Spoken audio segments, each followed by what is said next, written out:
The rancher offered his Apache neighbor shelter. The next day, she asked, "Is your offer still good?" The Arizona plains stretched, wide and endless beneath a sky that seemed to breathe with the slow rhythm of the land itself, a place where silence carried stories older than any ranch, any fence line, any man who claimed to know it. Daniel Carter had lived on his family ranch since he was a boy, raised on the creak of saddles and the dust of cattle drives, shaped by years under the same sun that beat down now on his weathered hat.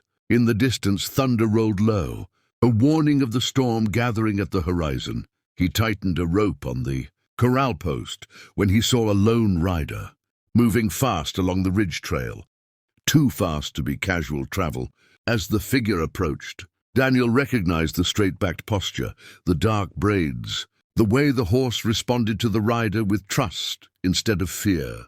It was Lena, his Apache neighbor, a woman who spoke with purpose, moved with discipline, and carried herself with a dignity that made even seasoned ranch hands straighten their posture around her. But today she looked different, tense, breathless, her mare lathered with sweat. She galloped toward the fence line and swung down before the horse had fully stopped, urgency in every motion. "Daniel," she said, voice clipped but steady. "My cabin's caught fire. Lightning hit the ridge. I managed to stop it from spreading, but the smoke inside is too thick. I can't stay there tonight." Her words were controlled, yet Daniel could hear what she wasn't saying. She was tired, shaken, and far too proud to admit either. Without hesitation, he said, "Then you'll stay here." She blinked as if surprised by his certainty. "I don't want to be trouble." "You're not, and you won't be. Come inside before the storm hits full." He spoke with quiet finality, the kind of tone that left no room for argument. She held his gaze for several long seconds, weighing his sincerity, then nodded once. "Thank you." Her voice softened, and just for a moment he glimpsed something fragile beneath the steel. Daniel led her horse into the barn, and they brushed it down together while the first drops of rain began, tapping lightly on the roof. Lena moved with practiced efficiency, though Daniel noticed the slight tremor in her hands as she loosened the saddle straps. When he opened the barn door, the storm had thickened, rain slicing sideways across the plains. Inside the ranch house, he showed her the guest room, simple but clean, the quilt stitched by his mother years before. She nodded in approval, though her eyes flicked briefly over the room, as if memorizing escape routes. Daniel offered her dinner, but she refused politely, saying rest was all she needed. He let her be, though he kept listening through the walls long after the house had gone quiet, unsure why he couldn't shake the sound of her voice or the fear he'd glimpsed behind her composed expression. When the storm finally broke fully, wind howling, rain slamming against the windows, Daniel sat by the fire and tried to sleep. At some point, exhaustion pulled him under. Dawn arrived, soft and golden, the world washed clean by the night's fury. Daniel stepped outside with a cup of coffee and found Lena already awake in the barn, brushing her mare. "Morning," he said. She turned, offering a faint smile. "Your place stays quiet. Easy to wake early?" "Old habits," he replied. "Storm wake you at all?" "I've slept through worse," she said simply.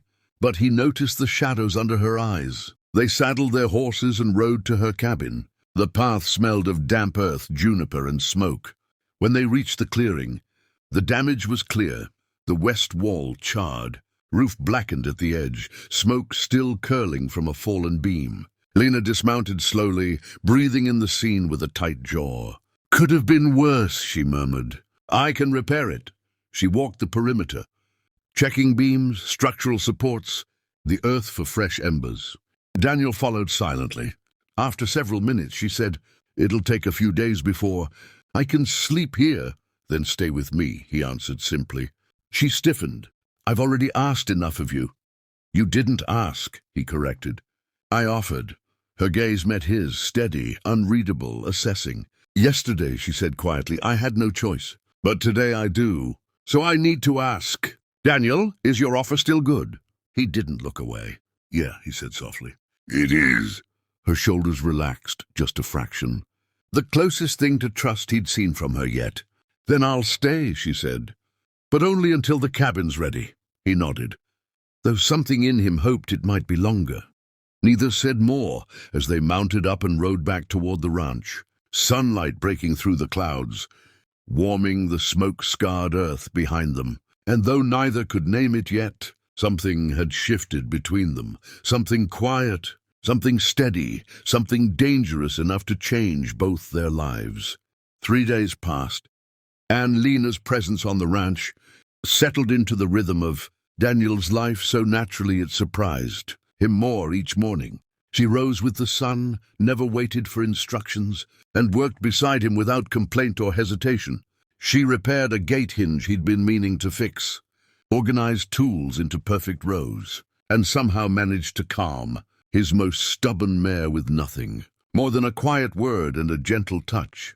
Yet for all her competence, she carried a tension beneath her calm, an alertness that didn't belong to someone merely displaced by a fire. Daniel noticed the way her eyes scanned the tree line before dusk, the way she paused whenever dogs barked in the distance, and the way her hand drifted toward the knife at her belt whenever an unfamiliar truck rumbled along the old ranch road. One evening, as the sun melted into amber streaks across the plains, Daniel found her sitting at the porch edge, staring at the horizon with a stillness so intense it felt like the air had thickened around her. He stepped beside her. "Wind's changing," he said.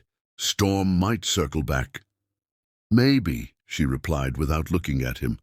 "Or maybe something else is coming." Her tone made him turn. "Lena, what's wrong?" She hesitated, fingers tightening around the porch rail. Then she said quietly, "The fire at my cabin." "It wasn't lightning." Daniel's stomach dropped. "What?" "It was set," she said flatly. "Arson."